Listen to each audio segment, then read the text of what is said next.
Hey everyone, my name is Dante and welcome back to Story Hub, your hub for the best stories on Reddit. I, 20 Fahrenheit, live in student housing where I share a room, and in the other room are two other girls who we'll call Sasha, 22 female, and Summer, 21 female. I share a room with one we'll call B, a 19-year-old female. At first B wasn't an issue and we all got along just fine. We were all friends and would go on fun adventures together, but the issues arose when she brought her boyfriend to live with us. At first she said he was visiting for the weekend, but somehow he never left. He'd leave for work and come right back, and she expected us to sneak him into student housing after hours for her because Sasha and I had cars we could hide him in and drive him past security. This made us extremely uncomfortable, because if we got caught we could get academic probation and whatnot, but the kicker was that she seemed to be aware of all the housing rules and regulations around what she was doing.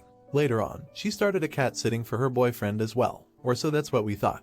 The cat would go to the boyfriend's house from time to time, but for the most part she kept it at the dorm, but as we could all guess, even more problems started to come out of it. She claimed it was an ESA registered through student housing, so we couldn't get in trouble for her bringing her boyfriend's cat over. Since none of us really knew the process for that, we assumed it was fine and minded our business until one day the raw caught wind of it. But because Summer, Sasha and I are friends with him, he let it slide because we were all under the impression it would only be there temporarily. Once again it never left, and she never cleaned up after it, making the apartment reek of cat shot. It destroyed the carpet, one of my uniforms, and when anyone scolded it, she lost her shot because she read online that you're not supposed to say no to your cat if you want it to love you or some dumb BS like that. Anyway, naturally we were all tired of her shot, so Summer asked the Raw for advice, where we found out there was no way this cat was documented through housing, meaning she broke the lease and we could get in trouble for the damages and it, let alone being there. He said the cat had to be a minimum of 2 years old, fixed, and up to date with vaccines to be able to stay, which it had none of. We confront her kindly, and she turns it into a soap opera scene with screaming and crying, which has been a pattern throughout all of this. She left messes everywhere, and when we asked her to tidy up after herself and respect others' common room items, she took personal offense to it, etc. Our last straw was when she brought an ant infestation into the dorm because she left basically all of her pantry items open.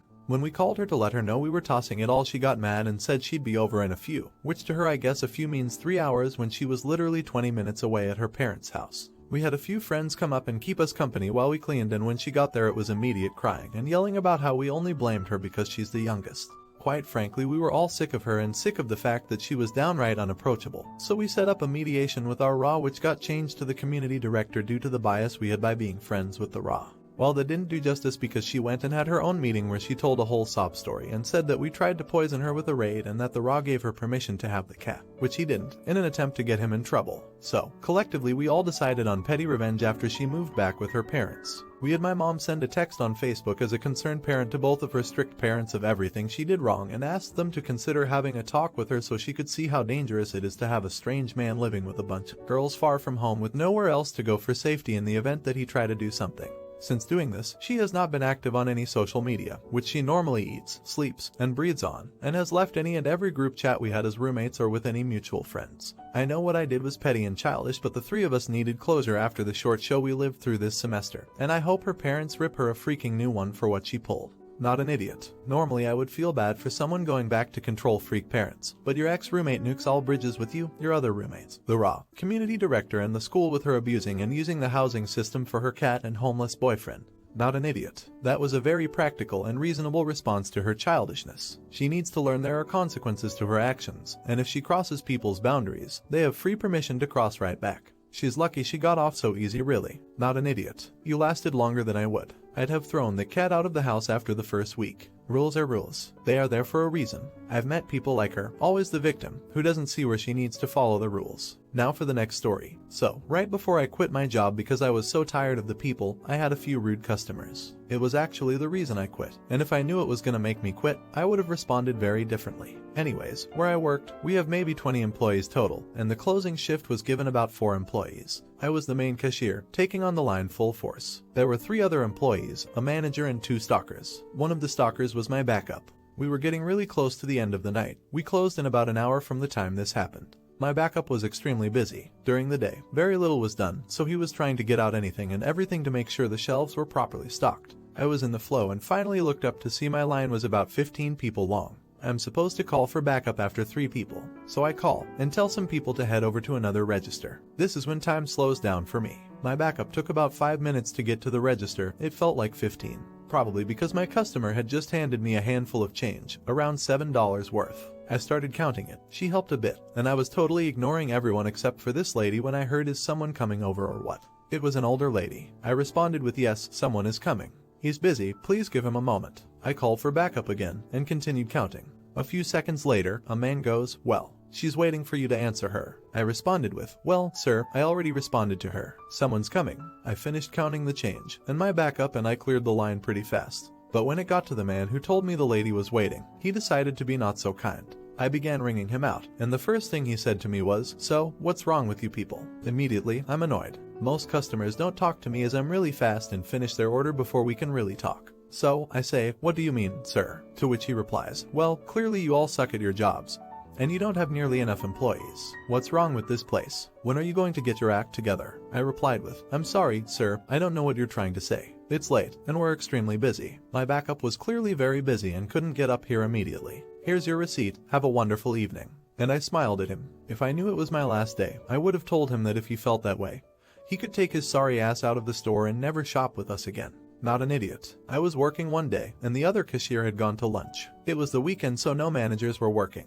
I got a bit of a line but was going as fast as I could. One man asked if I could open another register. I said, well, I could, but I can still only run one at a time. Surprisingly, he shut up. Not an idiot. Whenever I'm in line and hear people complain about things like this, I make a point to loudly point out that it's not the worker's fault that the line is long or that they're understaffed. There's always people that just want to be an ass. Now for the next story. So, a while back, I worked for a country club and occasionally we would have a tournament game where people would come play a few holes at night. We also had other activities as well. Not only was it fun, but due to the abnormal hours, the tips were usually above average, so I tried to work these events when they came up. Another plus side was if you worked this party, you automatically got to come in later, and were not scheduled for the morning shift. This time when the tournament party rolls around, we have some renovations going on.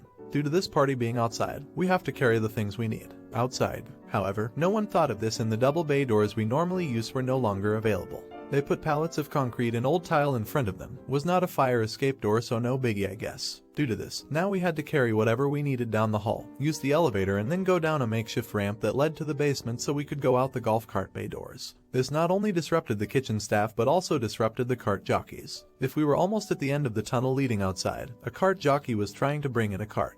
He had to wait and vice versa for us, and the same thing went when we used the kitchen elevator and walkway. We started getting ready for the party around 6. We would take the needed items over to the shelter and store them there until it was closer to start time. It took a lot of time due to the complexity of carrying, rolling huge tables around the entire country club, especially the elevator. Some of our tables were so big we had to shove the light fixtures up a little bit to get them to fit. Around 9 we were getting the last of the supplies when my co-worker Steve had the bright idea. "Hey, it's been dark for about 45 minutes. Let's go out the front door, and since it is on the same level as our storage we have no elevator or small hallways to worry about. Well, we take one load out, load it in the cart, take the second load out, load it in the cart, no problem." Right as we were loading the third and final load, our banquet planning captain came rushing over. "No, that door is for members only. You cannot use it to load that stuff." Sorry, we figured that since no one had been golfing in the past hour it was fine.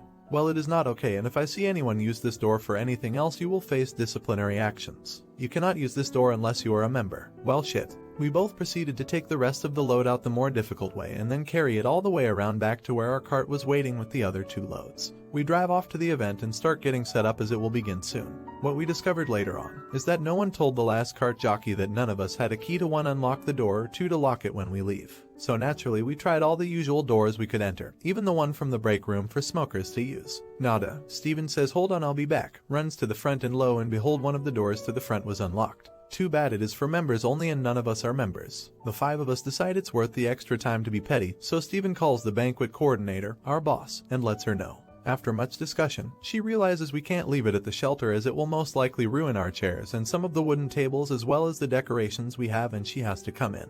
By the time that we are finished, it is almost 4:30. It was a lot faster with no kitchen personnel or cart jockeys, but still took a while, especially with the added time it took her to get there. Well, guess who showed up at 4:30? Our general manager. He used the front door that we found was unlocked. He saw our boss and asked why she was here so early, to which she replied we were locked out so she had to come let us in.